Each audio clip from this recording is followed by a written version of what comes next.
भारत का प्रमुख त्योहार हरतालिका तीज व्रत भाद्रपद शुक्ल पक्ष की तृतीया के दिन किया जाता है। इस दिन गौरी शंकर का पूजन किया जाता है। यह व्रत हस्त नक्षत्र में होता है। इसे सभी कुंवारी युवतियां तथा सौभाग्यवती महिलाएं ही करती हैं। इस संबंध में हमारे पौराणिक शास्त्रों में इसके लिए सधवा विधवा सबको आज्ञा दी गई है।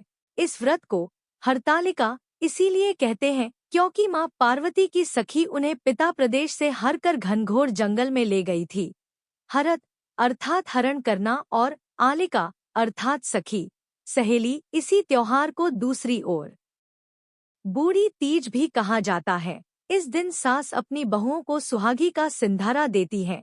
इस व्रत को करने से कुनारी युवतियों को मनचाहा वर मिलता है और सुहागिन स्त्रियों के सौभाग्य में वृद्धि होती है तथा शिव पार्वती उन्हें अखंड सौभाग्यवती रहने का वरदान देते हैं। हरतालिका तीज की पूजन सामग्री: गीली काली मिट्टी या बालू, रेत, बेलपत्र, शमी पत्र, केले का पत्ता, धतूरे का फल एवं फूल, अकाम का फूल, तुलसी, मंजरी, जनेव, नाड़ा, वस्त्र, सभी प्रकार के फल एवं फूल, पत्ते, श्रीफल, कलश, अबीर, चंदन, घी, तेल, कपूर, कुमकुम, दीपक, फुलहरा, प्राकृतिक फूलों से सजा। पार्वती माता की सुहाग सामग्री: मेहंदी, चूड़ी, बिछिया, काजल, बिंदी, कुमकुम, सिंदूर, कंघी, माहौर, बाजार में उपलब्ध सुहाग पुड़ा आदि। पंचामृत के लिए घी, दही, शक्कर, दूध, शहद। उमामहेश्वर सायुज्य सिद्धये हरितालिका व्रत में करिष्ये। मंत्र का संकल्प करके मकान को मंडल आदि से सुशोभित कर पूजा सामग्री इकट्ठा करें। हरतालिका पूजन प्रदोष काल में किया जाता है। प्रदोष काल अर्थात दिन रात के मिलने का समय। संध्या के समय स्नान करके शुद्ध व उज्ज्वल वस्त्र धारण करें। उसके बाद माता पार्वती तथा भगवान शिव की सोने की मूर्ति, यदि यह संभव न हो तो मिट्टी की प्रतिमा बनाकर विधि विधान से पूजा करें। बालू, रेत अथवा काली मिट्टी से शिवजी, मां पार्वती एवं गणेश जी की प्रतिमा अपने हाथों से बनाएं। इसके बाद सुहाग की पिटारी में सुहाग की सारी सामग्री सजा कर रखें। फिर इन वस्तुओं को पार्वती जी को अर्पित करें। शिवजी को धोती तथा अंगोछा अर्पित करें और फिर सुहाग सामग्री किसी ब्राह्मणी को तथा धोती अंगोछा ब्राह्मण को दे दें। इस प्रकार मां पार्वती तथा शिवजी का पूजन आराधना कर हरतालिका व्रत कथा सुने। फिर सर्वप्रथम गणेश जी की आरती, फिर शिवजी और फिर माता पार्वती की आरती करें। भगवान की परिक्रमा करें।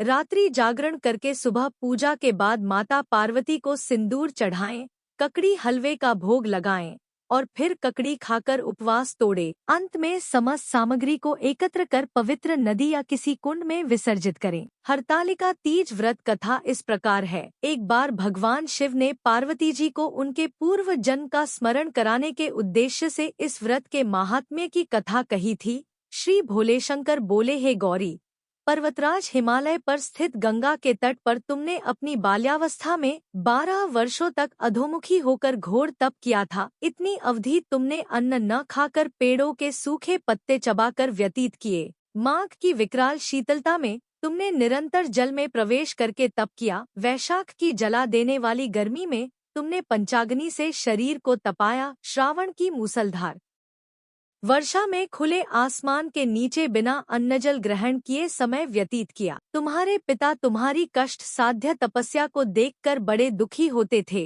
उन्हें बड़ा क्लेश होता था। तब एक दिन तुम्हारी तपस्या तथा पिता के क्लेश को देखकर नारद जी तुम्हारे घर पधारे। तुम्हारे पिता ने हृदय से अतिथि सत्कार करके उनके आने का कारण पूछा। नारद जी ने कहा, गिरिराज, मैं भगवान विष्णु के भेजने पर यहाँ उपस्थित हुआ हूँ। आपकी कन्या ने बड़ा कठोर तप किया है। इससे प्रसन्न होकर वे आपकी सुपुत्री से विवाह करना चाहते हैं। इस संदर्भ में आपकी राय जानना चाहता हूँ।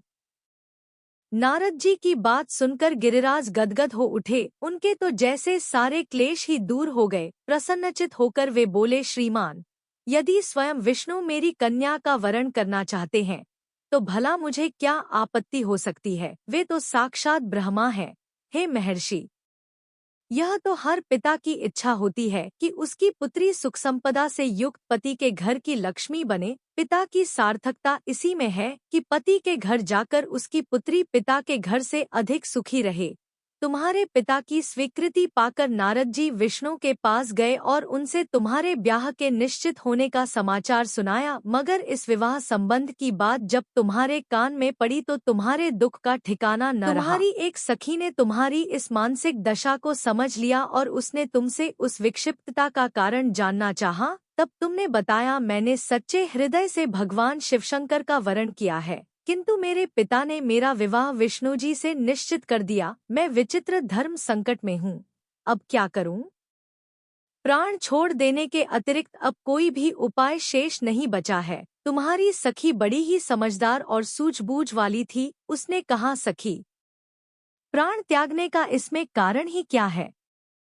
संकट के मौके पर धैर्य से काम लेना चाहिए। नारी के जीवन की सार्थकता इसी में है कि पति रूप में हृदय से जिसे एक बार स्वीकार कर लिया, जीवन पर्यंत उसी से निर्वाह करें।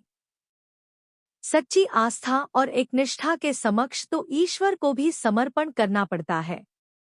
मैं तुम्हें घनघोर जंगल में ले चलती हूँ, जो साधना स्थली भी हो, और जहाँ तुम्हारे पिता तुम्हें खोज भी न पाएं, वहाँ तुम साधना में लीन हो जाना। मुझे विश्वास है कि ईश्वर अवश्य ही तुम्हारी सहायता करेंगे। तुमने ऐसा ही किया। तुम्हारे पिता तुम्हें घर पर न पाकर बड़े दुखी तथा चिंतित हुए। वे सोचने लगे कि तुम जाने कहाँ चली गई। मैं विष्णु जी से उसका विवाह करने का प्रण कर चुका हूँ।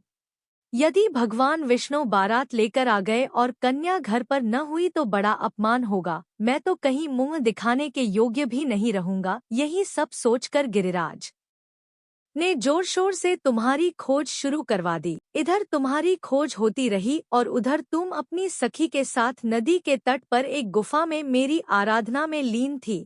भाद्रपद शुक्ल तृतीया को हस्त नक्षत्र था। उस दिन तुमने रेत के शिवलिंग का निर्माण करके व्रत किया। रात भर मेरी स्तुति के गीत गाकर जागी। तुम्हारी इस कष्ट साध्य तपस्या के प्रभाव से मेरा आसन डोलने लगा। मेरी समाधि टूट गई। मैं तुरंत तुम्हारे समक्ष जा पहुंचा और तुम्हारी तपस्या से प्रसन्न होकर तुमसे वर मांगने के लिए कहा। तब अपनी तपस्या के फलस्वरूप मुझे अपने समक्ष पाकर तुमने कहा, मैं हृदय से आपको पति के रूप में वरण कर चुकी हूँ। यदि आप सचमुच मेरी तपस्या से प्रसन्न होकर आप यहाँ पधारे हैं, तो मुझे अपनी अर्धांगिनी के रूप में स्वीकार कर लीजिए। तब मैं तथास्तु कहकर कैलाश पर्वत पर लौट आया। प्रातः होते ही तुमने पूजा की समस्त सामग्री को नदी में प्रवाहित करके अपनी सहेली सहित व्रत का पारणा किया। उसी समय अपने मित्र बंधु व दरबारियों सहित गिरिराज तुम्हें खोजते खोजते वहां आ पहुँचे और तुम्हारी इस कष्ट साध्य तपस्या का कारण तथा उद्देश्य पूछा। उस समय तुम्हारी दशा को देखकर गिरिराज अत्यधिक दुखी हुए और पीड़ा के कारण उनकी आंखों में आंसू उमड़ आए थे। तुमने उनके आंसू पोंछते हुए विनम्र स्वर में कहा, पिताजी, मैंने अपने जीवन का अधिकांश समय कठोर तपस्या में बिताया है। मेरी इस तपस्या का उद्देश्य केवल यही था कि मैं महादेव को पति के रूप में पाना चाहती थी। आज मैं अपनी तपस्या की कसौटी पर खरी उतर चुकी हूँ। आप क्योंकि विष्णु जी से मेरा विवाह करने का निर्णय ले चुके थे, इसलिए मैं अपने आराध्य की खोज में घर छोड़कर चली आई। अब मैं आपके साथ इसी शर्त पर घर जाऊंगी कि आप मेरा विवाह विष्णु जी से न करके महादेव जी से करेंगे। गिरिराज मान गए और तुम्हें घर ले गए। कुछ समय के पश्चात शास्त्रोक्त विधि विधान पूर्वक उन्होंने हम दोनों को विवाह सूत्र में बांध दिया। हे पार्वती, भाद्रपद की शुक्ल तृतीया को तुमने मेरी आराधना करके जो व्रत किया था, उसी के फलस्वरूप मेरा तुमसे विवाह हो सका। इसका महत्व यह है कि मैं इस व्रत को करने वाली कुनारियों को मनोवांछित फल देता हूँ। इसलिए सौभाग्य की इच्छा करने वाली प्रत्येक युवती को यह व्रत पूरी एक निष्ठा तथा आस्था से करना चाहिए।